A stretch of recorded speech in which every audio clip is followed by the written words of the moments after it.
হাল সময়ের জনপ্রিয় নায়িকা পূজা চেরি সম্প্রতি সামাজিক যোগাযোগ মাধ্যমে ছড়িয়ে পড়েছে যে বাংলাদেশ ইসলামী ছাত্র শিবিরের কেন্দ্রীয় কার্যনির্বাহী সংসদ কমিটিতে অমুসলিম শাখায় আইন ও মানবাধিকার সম্পাদকের দায়িত্ব নিয়েছেন তিনি।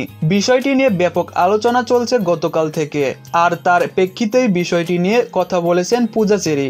এক ফেসবুক পোস্টে তিনি লিখেছেন, মানুষ এমন অভ্যন্তর পোস্ট করে কেমন করে, আমার বোধগম্য নয়। আমি সাধারণত কোনো রিউমার নিয়ে মাথা ঘামাই না। তারকাদের নিয়ে রিউমার ছড়াবে, এটাই স্বাভাবিক।